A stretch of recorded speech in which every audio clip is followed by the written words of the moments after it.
Mangga.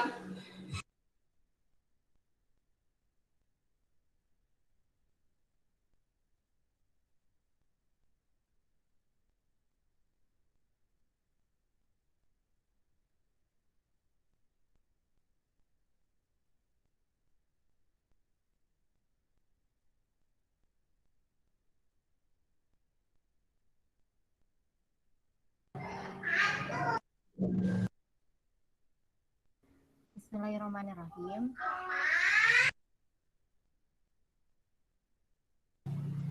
Assalamualaikum warahmatullahi wabarakatuh. Waalaikumsalam warahmatullahi wabarakatuh. Hari ini insya Allah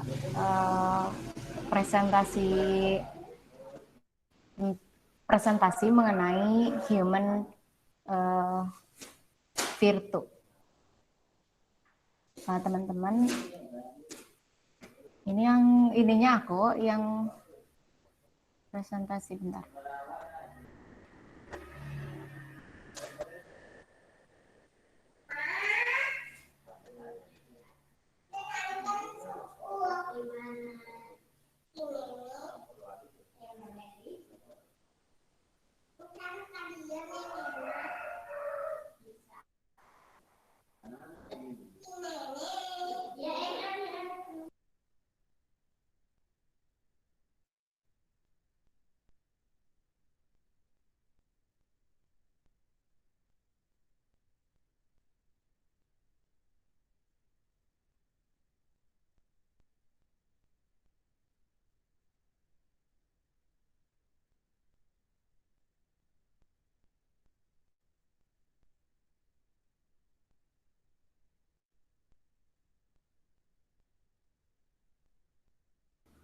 Sebentar ya, ini loading bentar.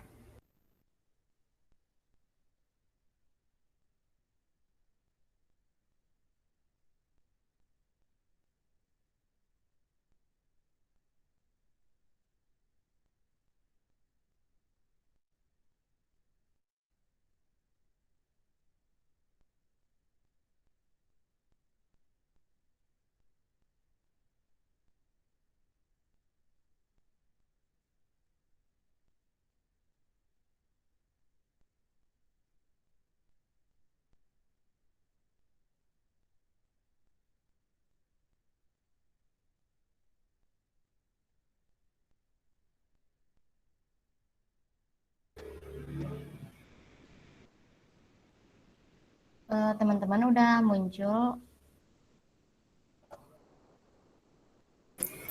Udah. Maaf, tadi lama. Bismillahirrahmanirrahim. Presentasi kali ini yaitu tentang humanity. Itu dari kelompok 3, ada Ayu Irna Fatika, ada saya sendiri Enda Nur Kristia, Dike Kenia Yudisti, Risma Nur Merisa, Sekar Lugiana, Topan Anggara, dan Widad Adearti.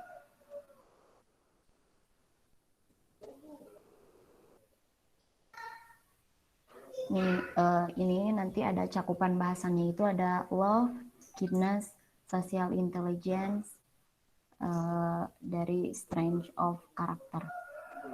Yang pertama yaitu pengertian humanity, yaitu kemampuan untuk mencintai, berbuat kebaikan sehingga mampu beradaptasi dengan lingkungan. Jadi cara beradaptasi dengan lingkungannya itu ada dua cara. Yang pertama itu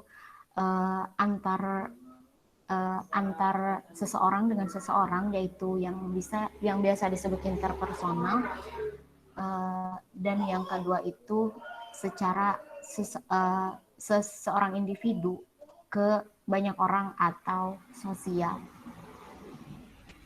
Pembahasan selanjutnya, love, mangga.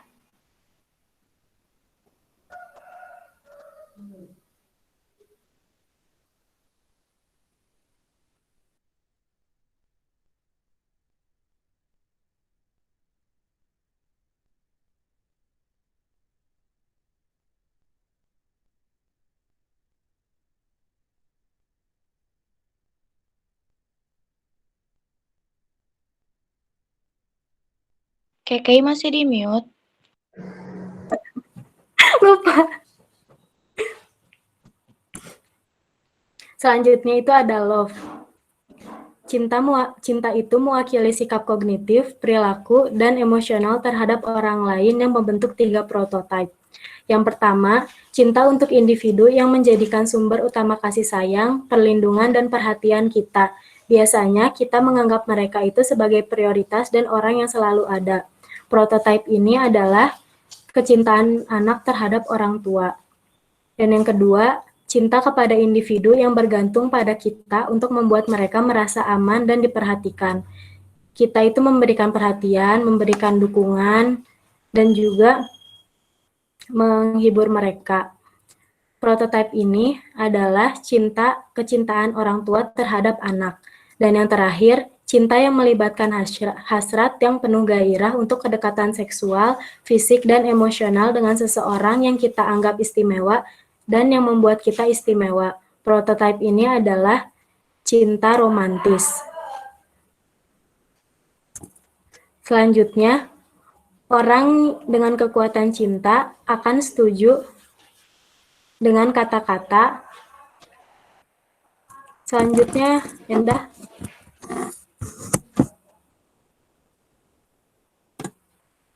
Orang dengan kekuatan cinta akan setuju dengan kata-kata ini. Ada seseorang yang dengannya saya merasa bebas untuk menjadi diri saya sendiri. Yang kedua, ada seseorang yang saya percaya untuk membantu dan mendukung saya.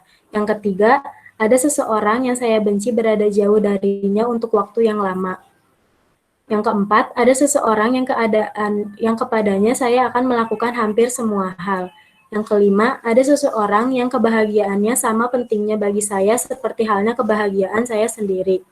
Yang keenam, ada seseorang yang kesejahteraannya saya janjikan. Dan yang terakhir, ada seseorang yang saya sukai.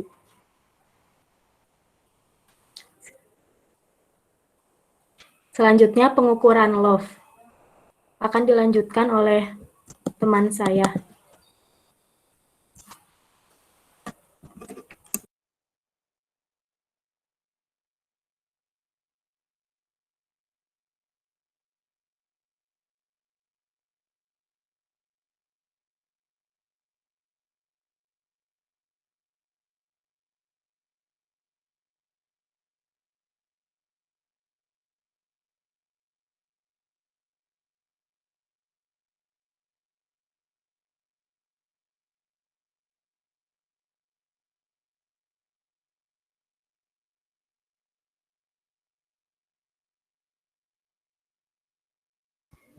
Ibu, maaf.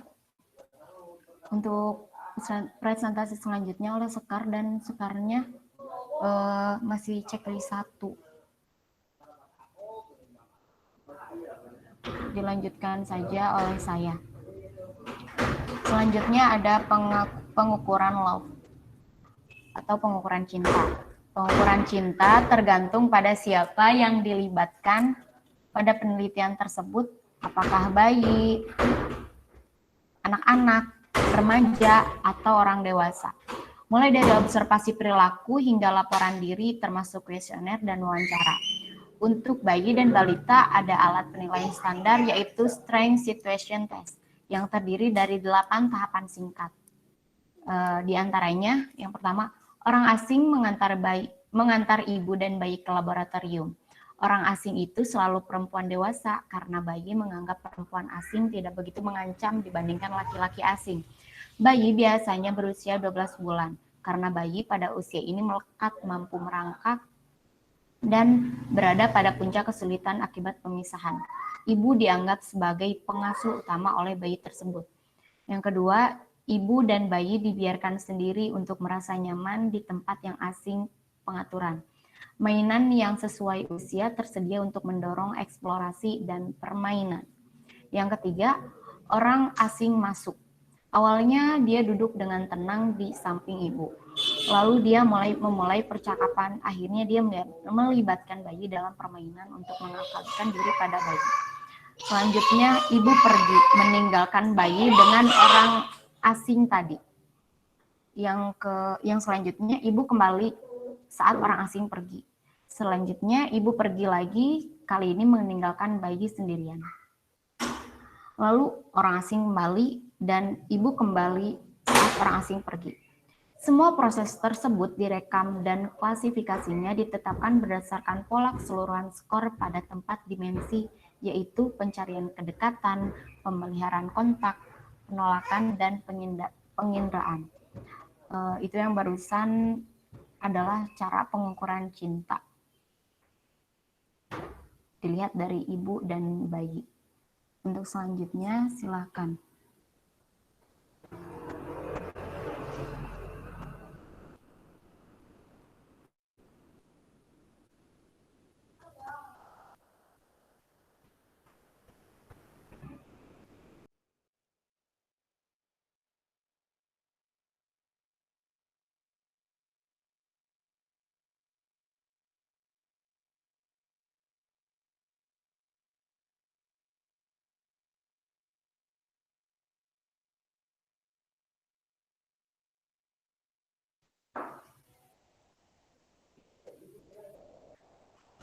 Selanjutnya, maaf lagi, pengukuran cinta itu ada dua aspek ya.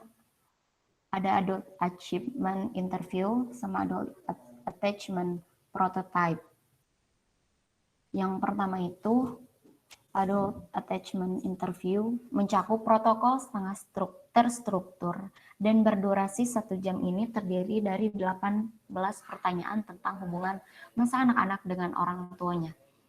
Pengalaman terkait yang misalnya itu perpisahan dan kehilangan. Makna yang dikaitkan dengan hubungan dalam pengalaman ini, yaitu tadi perpisahan dan kehilangan. Narasi yang dihasilkan ditranskripkan kata demi kata dan kemudian diberi kode menurut konten, bahasa, dan terutama koherensinya.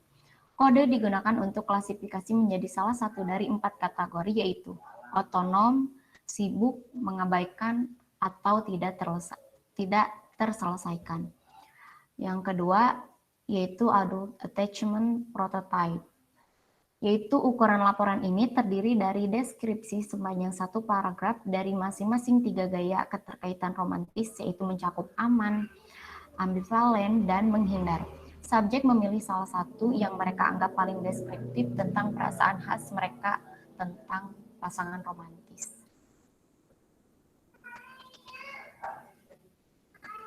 Untuk selanjutnya, silakan.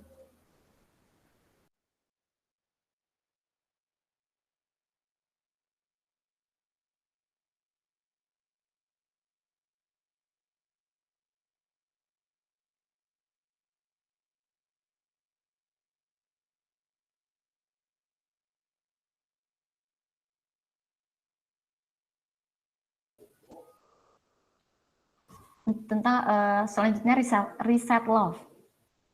2 pertanyaan perkembangan menjadi perhatian khusus. Bagaimana individu melakukan transisi dari keterikatan orang tua ke teman sebaya, dan tentang bagaimana bentuk keterikatan teman sebaya.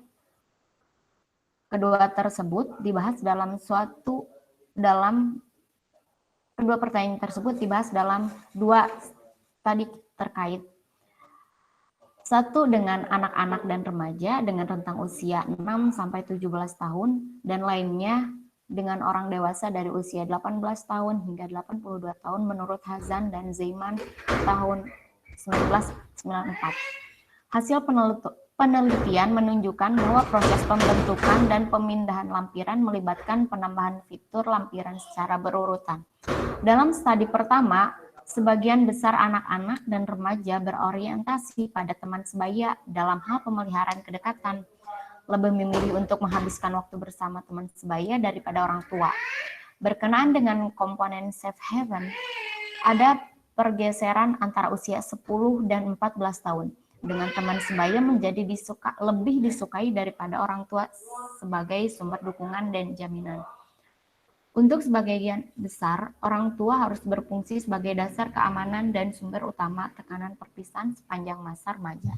Hanya di antara peserta tertua yang berusia 15-17 tahun ada bukti dari keterikatan teman yang sangat besar, yaitu teman sebaya yang berisi keempat fitur yang menentukan dan hampir semua dengan pasangan romantis. Dalam studi kedua, mayoritas orang dewasa berorientasi pada teman dalam pemeliharaan kedekatan dan berperilaku safe haven. Lebih memilih untuk menghabiskan waktu bersama dan mencari dukungan emosional dari teman daripada orang tua. Tetapi temuan untuk dua fitur keterikatan lainnya bergantung pada apakah peserta memiliki pasangan romantis atau tidak. Dan jika demikian, untuk berapa lama? Mereka yang terlibat dalam hubungan romantis dengan durasi minimal 2 tahun sangat menyebut pasangan sebagai sumber tekanan perpisahan dan basis yang aman dibandingkan dengan sekitar sepertiga yang berada dalam hubungan yang lebih pendek dan tidak ada hubungannya lebih pendek dari 1 tahun. Mereka yang memiliki hubungan yang relatif baru dan mereka yang tidak memiliki pasangan romantis cenderung menyebut orang tua sebagai basis keamanan mereka, dan individu yang ketidakhadirannya mereka yang berkepanjangan dianggap paling menyedihkan. Tampaknya titik akhir dari keterikatan orang tua yang saling melengkapi berfungsi sebagai titik awal untuk keterikatan sesama timbal balik. Pembentukan basis yang aman di anak usia dini memfasilitasi eksplorasi sosial. Bertambahnya waktu dalam perusahaan rekan-rekan menumbuhkan rasa saling percaya, menghibur, dan ketergantungan pada sesama sebagai tempat berlindung yang aman. Dengan demikian, membuka jalan untuk pembentukan keterikatan. Penting untuk dicatat bahwa sangat sedikit peserta dalam studi yang dijelaskan di sini yang terikat dalam arti teknis kepada teman. Hubungan teman sebaya yang memenuhi kriteria definisi keterikatan hampir secara eksklusif merupakan variasi romantis. Ini mungkin bahwa seks memainkan perannya malah sentral dalam keterikatan teman sebaya. Kematangan seksual dapat berfungsi sebagai katalisator untuk mengarahkan perhatian sosial dan aktivitas menuju perkawinan, seperti yang terjadi pada banyak spesies lain, menurut Hindi 1983. Selanjutnya, kindness. Selanjutnya, saya akan menjelaskan tentang kindness atau kebaikan, atau bisa juga disebut sebagai kedermawanan, pemeliharaan, perawatan, belas asih, dan cinta altruistik. Kindness di sini merupakan kekuatan karakter yang menggambarkan kecenderungan untuk bersikap baik kepada orang lain, untuk menjadi penuh kasih sayang, peduli tentang kesejahteraan orang lain, dan untuk melakukan perbuatan baik atau merawat orang lain. Slide selanjutnya.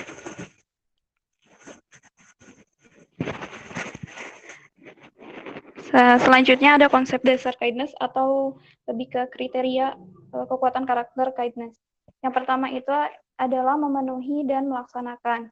Artinya yang memenuhi melaksanakan di sini itu kekuatan kebaikan ini terkadang menimbulkan sesuatu rasa kepuasan setelah melakukan perbuatan kebaikan tersebut. Dalam salah satu kebajikan psikososial yang diidentifikasi oleh Erik Erikson pada tahun 1963 adalah generativitas, yaitu kepedulian akan masa depan, kebutuhan untuk mengasuh dan membimbing generasi berikutnya. Misalkan saja pada seorang anak yang mengajarkan keponakannya untuk mengerjakan tugas aljabar. Meskipun anak tersebut merasa sulit dan dia tidak yakin dengan jawabannya, namun terlepas dari itu, dia akan merasa puas dan senang karena telah membantu dan memberikan waktu dan perhatiannya. Yang kedua itu bernilai moral. Artinya, kriteria kebaikan ini bernilai moral dan diberi label sebagai karitas. Karitas ini adalah sebuah nama organisasi besar di mana memiliki visi misi untuk membantu orang-orang yang membutuhkan. Karitas ini dipelopori oleh Santo Paulus, dan salah satu contohnya itu saat mewawancarai anak muda tentang karakteristik orang baik, mereka biasanya merespon dengan memberikan jawaban menyebutkan tindakan kebaikan ataupun kemurahan hati. Kemudian yang ketiga, tidak mengucilkan atau menghina orang lain. Jelas saat kebaikan itu sikap salah satunya itu tidak mengecilkan atau menghina orang lain, artinya tidak merendahkan orang lain dan tidak merasa diri hebat dari orang lain. Contohnya itu tidak membeda-bedakan teman, berbuat baik kepada yang lebih tua maupun yang muda.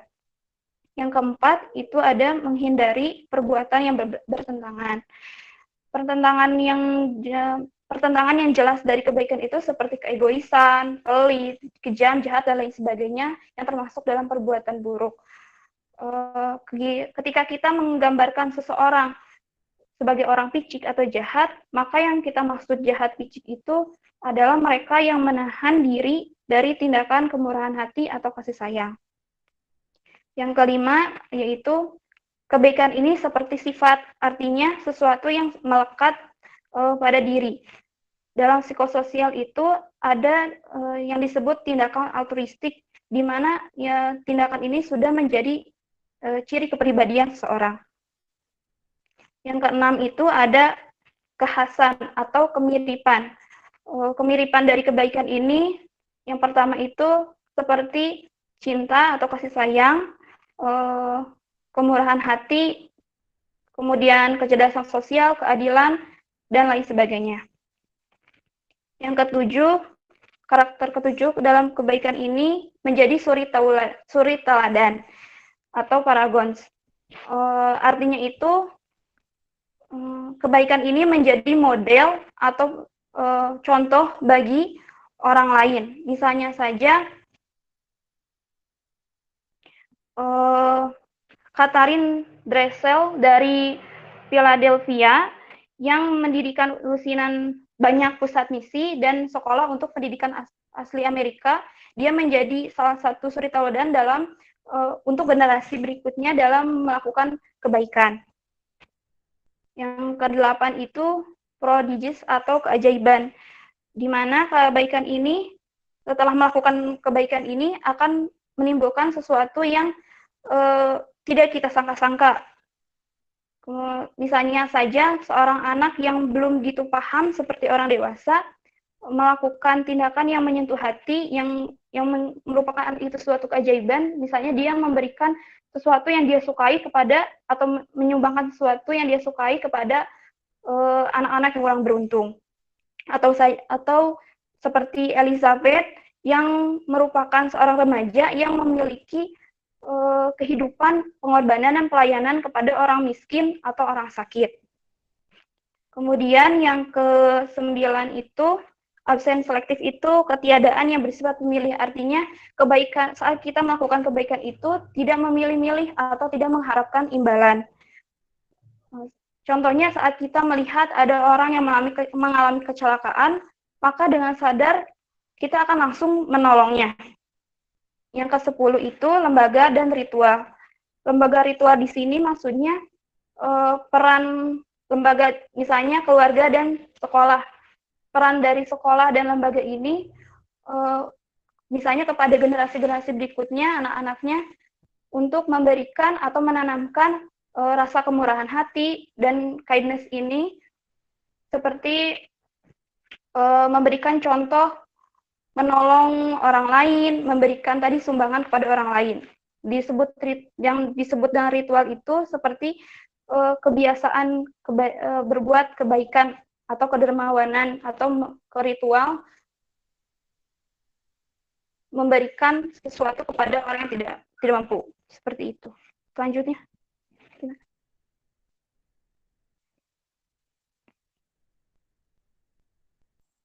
Kemudian selanjutnya ada pengukuran kindness.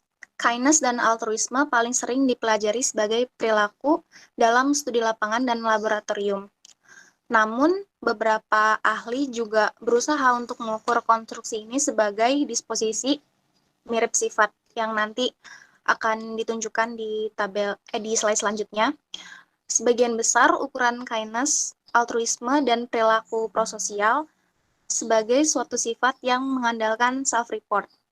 Penting untuk menyadari bahwa self-report tentang kecenderungan altruistik seseorang mungkin akan rentan terhadap distorsi karena keinginan sosial yang di sebagian besar lingkungan sosial kan kita ingin dilihat sebagai orang yang dermawan, suka membantu, dan suka memberi. Oleh karena itu, penting untuk mempertimbangkan sejauh mana self-report tersebut juga bisa bertemu dengan pengukuran lainnya seperti laporan dari informan ataupun pengamatan perilaku altruistik yang sebenarnya. Next. Slide selanjutnya. Nah, di sini ada pengukuran dari kindness. Di sini ada dua skala. Yang pertama, altruism phase scale for agreeableness yang dikembangkan oleh Costa dan McRae pada tahun 1992. Kuesioner ini terdiri dari 8 item yang mencerminkan kepedulian terhadap kesejahteraan orang lain. Item dinilai dari skala 0 untuk sangat tidak setuju sampai 4 untuk sangat setuju. Skala ini juga memiliki keandalan dan validitas yang besar dan telah diterjemahkan juga ke dalam berbagai bahasa. Kemudian skala yang kedua ada Self-Report Altruism Scale yang dikembangkan oleh Ruston, Chris John, dan Faken pada tahun 1981. Skala ini kuesioner ini terdiri dari 20 item yang menanyakan kepada responden seberapa sering mereka terlibat dalam 20 perilaku altruistik. Misalnya, salah satu itemnya adalah saya telah memberikan bantuan kepada orang asing. Responden yang mendukung item tersebut dengan skala 5 poin, di mana 1 tidak pernah dan 5 sangat sering. Slide selanjutnya. Kemudian ada riset kindness. 2 penelitian pada tahun 1999 menemukan bahwa orang dewasa yang tinggal di komunitas kegiatan sukarelawan menyebabkan penurunan risiko kematian dini. Meskipun studi ini masih pendahuluan dan beberapa kesimpulannya masih kontradiktif, misalnya apakah efek perlindungan yang jelas dari kerja sukarela lebih kuat untuk orang-orang dengan tingkat dukungan sosial yang berbeda secara keseluruhan. Kedua studi ini menunjukkan bahwa orang dewasa yang lebih tua yang terlibat dalam pelayanan kepada masyarakat mungkin mendapat manfaat yang meningkatkan umur panjang mereka. Kemudian ada juga riset yang berkaitan dengan faktor-faktor dari altruisme. Yang pertama altruisme sebagai sifat, dan nanti yang kedua ada altruisme sebagai perilaku. Yang pertama altruisme sebagai sifat. Altruisme sebagai sifat itu terdiri dari yang pertama empati atau simpati, yang kedua alasan moral, dan yang ketiga tanggung jawab sosial. Slide selanjutnya. Nah, ini yang altruisme sebagai sifat, ada 3. Yang pertama adalah empati atau simpati. Empati dan simpati adalah emosi yang berorientasi pada orang lain, yang umumnya didefinisikan sebagai kemampuan untuk memahami keadaan afektif orang lain dan ikut merasakan apa yang dirasakan orang lain. Dalam penelitian ini, kecenderungan empati dan simpati telah terbukti memprediksi perilaku altruistik. Tidak hanya itu, juga penilaian informan tentang kecenderungan aktual orang terhadap perilaku altruistik dan membantu dalam situasi yang darurat. Kemudian yang kedua, ada alasan moral.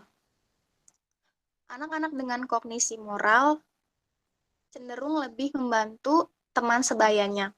Selain itu, siswa yang menggunakan penalaran moral ini lebih terinternalisasi pada kebutuhan orang lain, yang tampaknya terlibat dalam perilaku lebih prososial.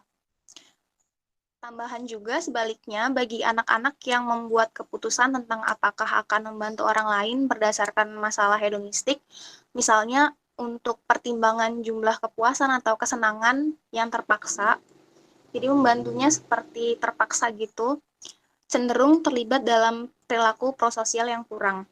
Kemudian yang ketiga, ada tanggung jawab sosial. Orang yang memiliki tanggung jawab sosial yang tinggi percaya bahwa mereka memiliki tanggung jawab etis pribadi untuk memperhatikan kesejahteraan orang lain, termasuk orang asing dan tetangga mereka.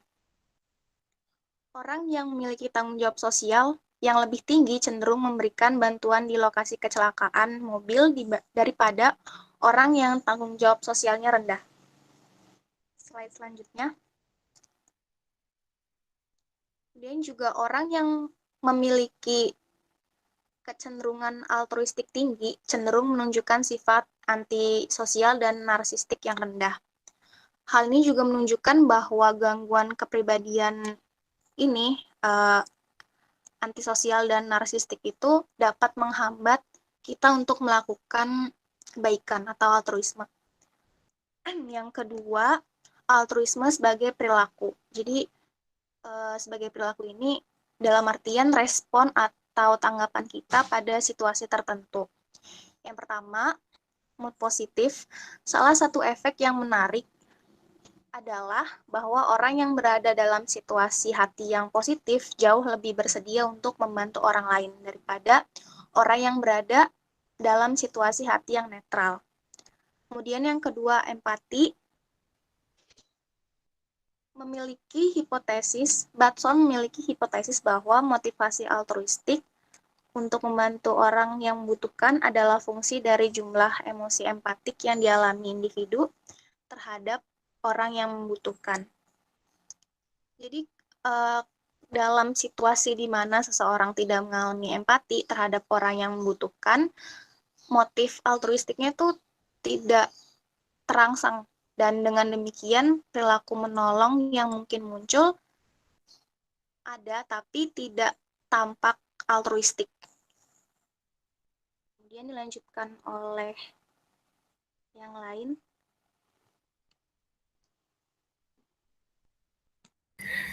Baik, yang selanjutnya adalah social intelligence atau kecerdasan sosial. Ada emotional intelligence dan personal intelligence. Kecerdasan mengacu pada kemampuan untuk berpikir secara abstrak, memahami persamaan dan perbedaan di antara berbagai hal. Kecerdasan dapat dibagi menjadi subtipe yang berfokus pada area penalaran tertentu. Misalnya, kecerdasan kognitif terbagi menjadi kecerdasan verbal, perseptual organisasional, dan kecerdasan spesial. Kecerdasan berhubungan dengan luasnya orang untuk melakukan penalaran abstrak. Kapasitas ini tidak tergantung pada konsep diri seseorang. Misalnya, sangat mungkin bagi seseorang menganggap dirinya cerdas, namun tidak memiliki kemampuan untuk bernalar secara efektif. Nah, jadi ada studi empiris yang udah berulang kali menunjukkan bahwa hasilnya kemampuan intelektual yang diperkirakan diri sendiri tidak memiliki hubungan yang erat dengan kemampuan aktual. Oleh karena itu, kecerdasan biasanya didefinisikan dalam istilah kinerja aktual pada pemecahan masalah. Orang yang memiliki kecerdasan tinggi dikatakan mampu melakukan tugas tertentu dengan baik.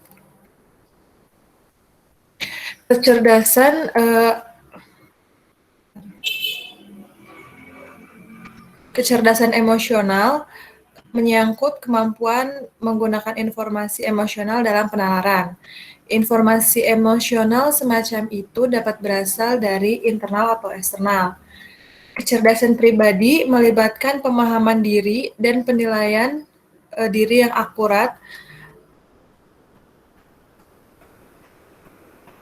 termasuk kemampuan untuk bernalar tentang motivasi internal, emosional, dan proses dinamis. Kecerdasan sosial menyangkut hubungan seseorang dengan orang lain, termasuk hubungan sosial yang terlibat dalam keintiman dan kepercayaan, persuasi, keanggotaan kelompok, dan kekuasaan politik. Secara konseptual, ketiga kecerdasan yang dijelaskan di sini, kecerdasan sosial, emosional, dan pribadi itu mereka saling tumpang tindih. Tetapi secara empiris tingkat tumpang tindihnya itu tidak dipahami secara baik. Slide selanjutnya.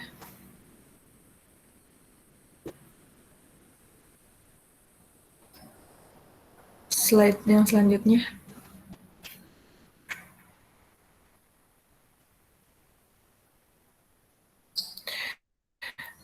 Nah, kecerdasan sosial memiliki garis keturunan ilmiah terpanjang.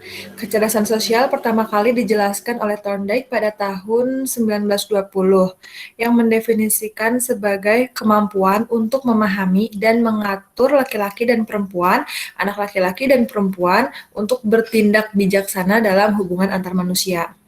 Sosial. Yang pertama itu ada kognisi unit perilaku. Kognisi unit perilaku ini maksudnya kemampuan untuk mengidentifikasi keadaan mental internal individu. Yang kedua, kognisi kelas perilaku, yaitu kemampuan untuk mengelompokkan keadaan mental orang lain atas dasar kesamaan. Yang ketiga, kognisi hubungan perilaku, yaitu kemampuan untuk menafsirkan hubungan yang bermakna di antara tindakan perilaku. Yang keempat, ada kognisi sistem perilaku, yaitu kemampuan untuk menafsirkan urutan perilaku sosial. Yang kelima, ada kognisi transformasi perilaku, yaitu kemampuan untuk merespon secara fleksibel dalam menafsirkan perubahan dalam perilaku sosial. Yang selanjutnya yang keenam yaitu kognisi implikasi perilaku, yaitu kemampuan untuk memprediksi apa yang terjadi dalam situasi interpersonal. Selanjutnya ada kecerdasan pribadi yang dikatakan oleh Gardner melibatkan 5 bidang. Yang pertama, akses ke sinyal internal, terutama emosi dan suasana hati. Yang kedua, pengetahuan tentang seberapa baik kinerja individu di berbagai tugas. Yang ketiga, pemahaman tentang proses mental seseorang. Yang keempat, identitas yang muncul yang memerlukan penggambaran diri yang canggih. Yang kelima, rasa diri yang dibedakan oleh orang lain. Itu kecerdasan pribadi. Dan yang terakhir itu kecerdasan emosional. Kecerdasan emosional ini dibagi menjadi 4 bagian atau cabang. Sering disebut sebagai model 4 cabang. Yang pertama itu memahami emosi. Memahami emosi itu adalah kemampuan untuk memahami emosi dalam diri sendiri dan orang lain secara akurat. Itu cabang yang pertama. Cabang yang kedua adalah menggunakan emosi untuk memfasilitasi pemikiran, yaitu kapasitas untuk mengintegrasikan emosi dalam pikiran dan menggunakan emosi dengan cara memfasilitasi proses kognitif. Yang ketiga itu memahami emosi. Memahami emosi di sini maksudnya kapasitas untuk memahami konsep dan makna emosional, hubungan antara emosi dan hubungan yang mereka tunjukkan, dan bagaimana emosi menyatu dan berkembang seiring waktu. Dan yang terakhir, cabang keempat adalah mengelola emosi, yaitu kapasitas untuk memantau dan mengatur emosi untuk pertumbuhan dan kesejahteraan pribadi dan sosial. Silakan selanjutnya, pengukuran social intelligence.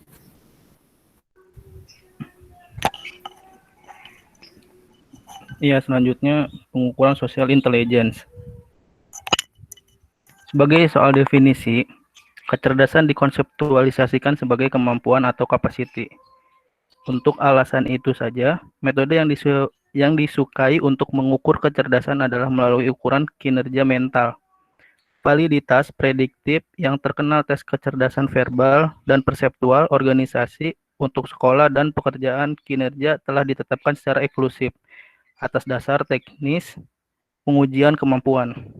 Memang, ukuran kemampuan seperti itu menghasilkan varian yang unik. Yang paling buruk didekati dengan laporan intelijen sendiri, D.L. Paulus et al. 1998. Kemampuan pengukuran kecerdasan panas seperti kecerdasan emosional juga menghasilkan keunikan varians dan hanya didekati dengan buruk oleh laporan mandiri Brackett dan Mayer Major 2003, Salovey, Major Caruso, dan Loves 2003. Skala kontemporer untuk dari kecerdasan sosial dikembangkan oleh Jones, Day, dan kolega. Slide selanjutnya. Nah, riset social intelligence itu ada 3. Yang pertama itu pembangunan. Sedikit yang diketahui tentang perkembangan kecerdasan panas. Untuk saat ini, karena itu masuk akal untuk membandingkannya dengan kecerdasan tradisional umum. Saat penelitian berlanjut, perbandingan ini mungkin memerlukan beberapa kualifikasi. Pada akhirnya kecerdasan umum dianggap mencerminkan tingkat pertumbuhan mental, tingkat pencapaian mental tertentu dalam kaitannya dengan usia kronologis. Pertama, kecerdasan disebut IQ tingkat karena mencerminkan tingkat pertumbuhan, baik itu rata-rata, lebih lambat dari rata-rata, atau lebih cepat. Strand 1914. Orang rata-rata belajar tentang dunia dalam biasa fashion terus-menerus dari waktu ke waktu secara bertahap building up pengetahuan. Individu yang lebih rendah dari rata-rata tertinggal, sedangkan individu yang lebih tinggi dari rata-rata menarik ke depan. Asli tingkat IQ dan deviation IQ yang datang setelah mereka dan yang dihitung dengan cara berbeda cenderung sangat kasar stabil di sepanjang masa hidup. Next lagi. Nah, yang kedua itu faktor pendukung dan penghambat. Sekali lagi, kebaruan relatif dari ukuran yang dapat diterima dari kecerdasan panas berarti bahwa sedikit yang diketahui tentang faktor-faktor yang menghambat atau memfasilitasi ini intelligence. Kurangnya hubungan antara perasaan positif dan menjadi emosional intelligence menarik. Mungkin ada realisme tertentu tentang peristiwa yang terjadi dengan kesedihan. Misalnya, Aloy and Abramson 1979, atau mungkin sering keterampilan dari Ferret oleh mereka yang tinggi dalam kecerdasan emosionalnya hanya undervalued di sosial. Beberapa dari mereka yang memiliki kecerdasan emosional tinggi mungkin secara sukarela memilih pekerjaan yang sulit secara emosional dan bahkan membuat depresi yang mereka rasakan seseorang harus melakukannya. Yang ketiga itu aspek gender, lintas nasional dan lintas budaya. Sekarang ada keuntungan kinerja yang terdokumentasi dengan baik dari wanita dibandingkan pria pada skala kecerdasan emosional. Wanita mencetak skor antara 1/4 dan 1 rata-rata setengah deviasi standar di atas laki-laki, yang menunjukkan perbedaan kelompok berukuran sedang. Pengukuran kecerdasan sosial dan pribadi belum menjadi sasaran untuk studi lintas budaya atau lintas nasional. Ukuran kecerdasan emosional memiliki dipekerjakan lintas nasional dan lintas budaya, tetapi ada studi ujian inning isu tersebut telah diterbitkan. Intervensi yang disengaja, ingatlah bahwa kecerdasan adalah kombinasi dari kemampuan mental dan akumulasi pengetahuan yang muncul dari kemampuan tersebut. Meski tampak relatif sulit untuk meningkatkan kecerdasan personal karena porsi kemampuan cukup bandel intervensi, sangat mudah untuk meningkatkan akumulasi pengetahuan seseorang dalam interaksi sosial untuk kecerdasan sosial, self-pemahaman untuk personal kecerdasan, dan emosi kecerdasan emosional. Baik, terima kasih. Saya kembalikan ke Enda.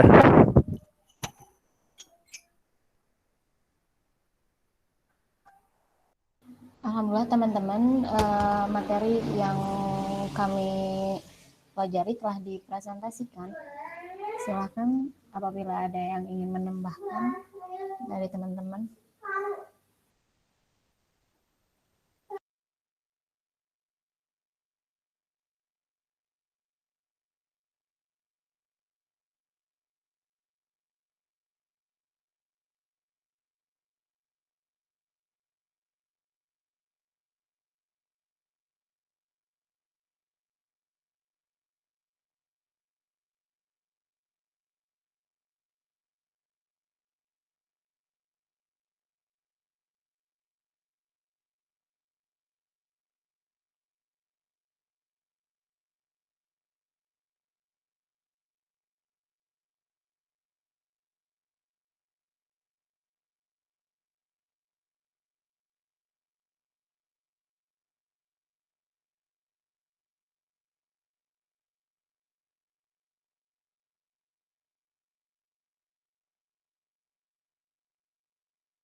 Boleh teman-teman kalau ada yang mau menanyakan,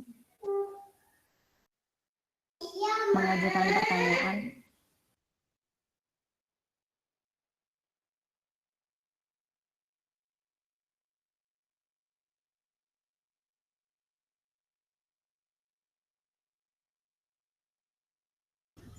Boleh minta kesepakatan dari teman-teman, mau kalau ada yang dipertanyakan mau di sini atau mau di WhatsApp aja. Baiknya gimana teman-teman, maunya gimana?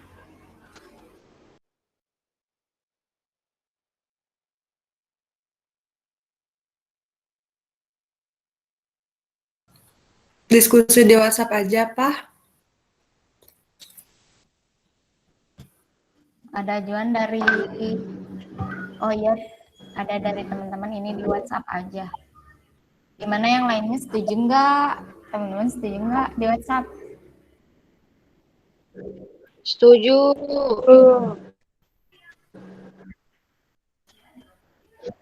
Ibu, maaf, untuk diskusi boleh di WhatsApp, Ibu.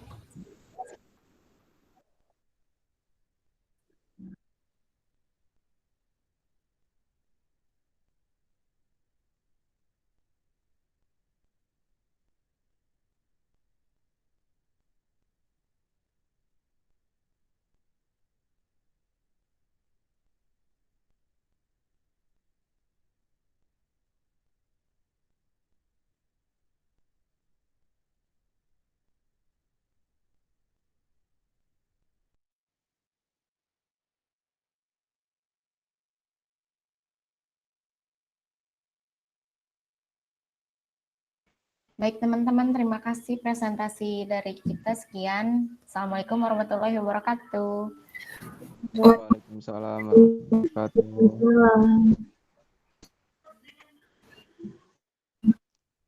Warahmatullahi wabarakatuh.